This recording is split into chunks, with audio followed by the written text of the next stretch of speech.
Everyone grab your grimoires and your Magic Knight robes because after what feels like a year-long wait, just in time for its 10-year anniversary, Black Clover is finally back. Man, it feels good to have new chapters again. After almost 4 months of waiting, we're finally continuing on from that cliffhanger Tabata left us on with chapter 378, where after a hard-fought battle, Asa and Yuno had seemingly defeated Lucius, Yuno slamming him hard into the ground, only for 4 ominous heartbeats to be heard coming from the crater he was left in. And holy crap, did I not expect all the things that happened in this batch of chapters. It feels a little weird to say this considering everything we've seen him do up to this point, but I definitely think we all underestimated Lucius, because this chapter proves that this man is much more cunning than we all thought he was. This fake Wizard King had apparently planned for every single possible scenario. First, he targeted Asta, the one person he knew for sure could stop him, using someone he loved to get the upper hand in their battle, seemingly killing him. After that, in his battle with Yuno, the only other person he knew had the potential to stand in his way, he purposely let his rival tire himself out in their initial fight, only to reveal after being killed that he was a clone the entire time, and there were at least 7 more waiting in the wind to take him on. And that alone should have been enough to guarantee him victory, but even in the off chance that Yuno defeated them, he still had more clones spread across the capital ready to jump in if needed. All while he patiently watched the whole thing go down while confidently sitting in his throne. Then, just as we thought we had finally caught a break with Asta returning with the Black Bulls, them decimating the clones, and our 2 main heroes rushing up to face the real Lucius, where they actually managed to beat him, turns out even that was something this madman had planned for, because as we discover in 379, this still wasn't the real Lucius.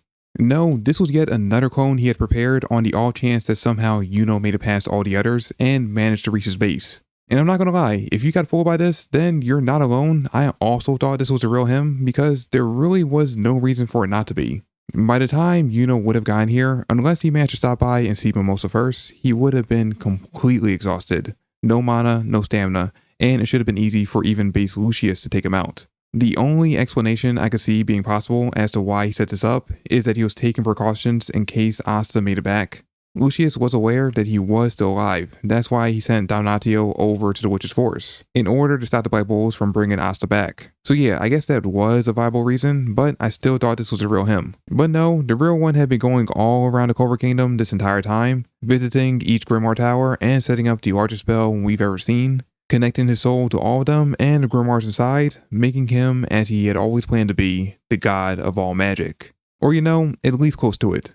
We find out from Lucius in this chapter that when a person dies, their grimoire returns to one of the towers in the Clover Kingdom where they lie dormant until they find a new suitable owner. And they keep all the spells the previous owners had access to stored inside. So if Lucius truly wants to become the god of all magic, all he has to do is kill every single person over the age of 15 in the Clover Kingdom so that their grimoires will return to the towers. Though this would only give him access to all of the magic in the Clover Kingdom, if he really wants the title, then he has to do the exact same thing all across the world.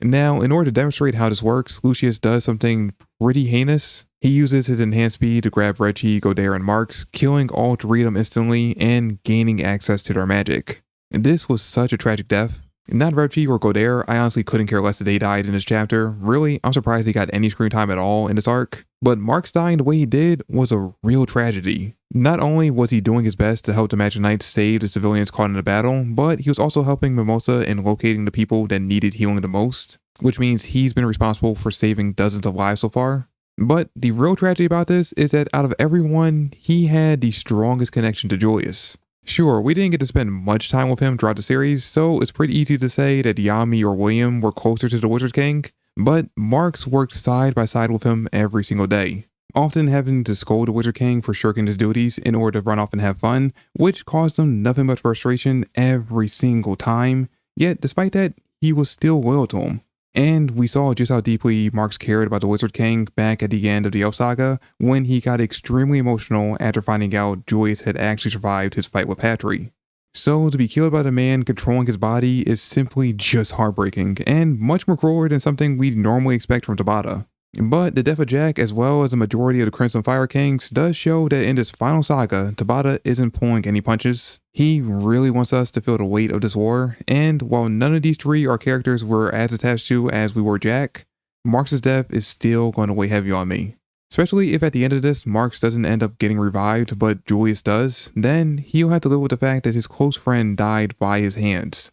And what makes this worse is that Lucius didn't even need to kill these three.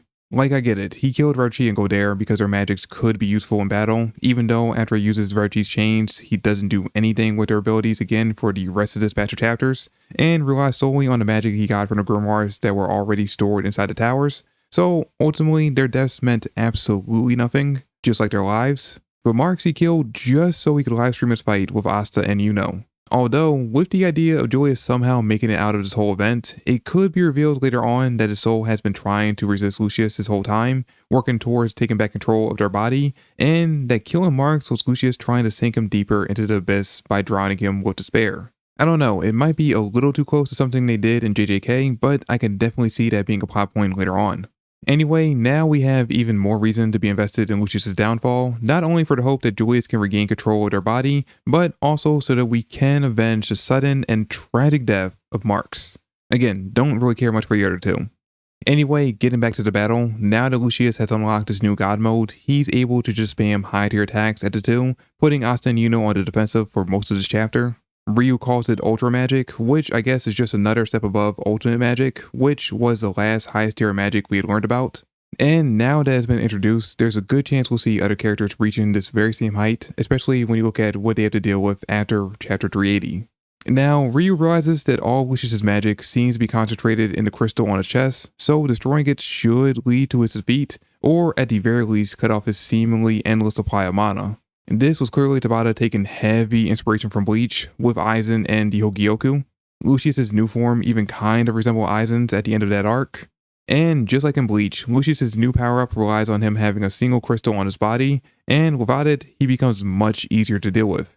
Which is exactly what Ryu tells Asta using Fuji's sound Yojutsu, which works by having Fuji mark someone, I assume by physically touching them, and then once he does, he's able to project sound to them no matter how far away they are. And now Asta has a target and a way to quickly end his battle before things get too out of hand. So he immediately heads straight for the crystal, hoping to use his Zen to destroy it. Lucius is able to throw a bunch of magic his way to block Asta's attack. But when he goes in for a counterattack, hoping to put Asta down, Yuno jumps in to block that and gives Asta one more shot at taking out Lucius. A shot that he would have landed had Lucius not pulled out the most heartless trick he's pulled yet, making a clone of Wizzard appear between them, causing Lieb and Asta to break their devil union, leaving them open to be cut down. Not gonna lie, reading that part hurt me a bit. Even more so than Marks' death, because this was the first time Asta actually got to see his mother outside of a memory.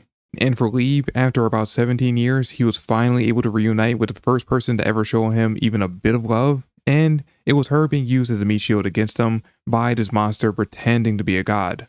This is hands down the most unforgivable thing Lucius has done this entire saga. But to his credit, this is far better than how some of us thought she would be brought back into this arc. A lot of fans thought that the heartbeats we saw at the end of 378 would lead to the reveal of 4 new paladins, one of which being Wizzard. Luckily, that's not the timeline we live in.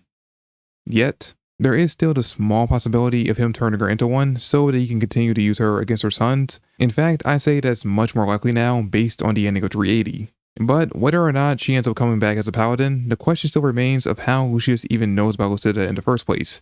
Many fans have jumped to this being confirmation that Lucius is in fact Asta's father, which I hate. I hate that idea with all of my heart. The only thing we know for sure from this chapter is that Lucius found Wizzard's body after she sealed Lieb inside the grimoire. And given Lucius's foresight ability, it's not hard to imagine that he saw the whole thing go down. My personal theory is that he sensed Lucifero when he was attempting to take over Lieb's body, came to investigate, probably hoping to jumpstart his plans a bit early, watch the whole event play out, and then fast forward 17 years later, after realizing Lieb was the same devil child from back then, prepared Lucius' clone on the small chance the two survived their first encounter. I can't say exactly how much of my theory is accurate, but the one thing I know for sure is that he had to have created the Lucido clone after his first encounter with Asta. Because if he had this in his back pocket back in chapter 334, why bother turning Sister Lily into a paladin? Bringing out Lucida would have been much more effective. I mean, just look what it did here. It forced the two out of Devil Union. Which, by the way, if you're confused why that happened, it's because due to their 50-50 contract, in order for them to go into Devil Union, their thoughts, ambitions, their feelings all have to be in sync. And with Lieb's emotions and thoughts being thrown out of whack due to the sudden appearance of his adopted mother, he couldn't align them with Asta's. Although I'd imagine Asta was thinking something very similar to Lieb. Having seen Lieb's memories, he knows this woman in front of him is his mother and how important she was to his brother, so he likely also didn't want to hurt her as well. And maybe even though their feelings were still intact, they subconsciously dropped the form because they didn't have the will to fight against her. Either way, once they did, Lucius didn't hesitate to strike, landing a fatal blow as the two fall to their apparent deaths. So we end chapter 379 with our best chance of defeating Lucius down, leaving only Yuno ready to fight. But will he be enough to overpower Lucius? Or did the self-proclaimed Wizzard Emperor just secure his victory?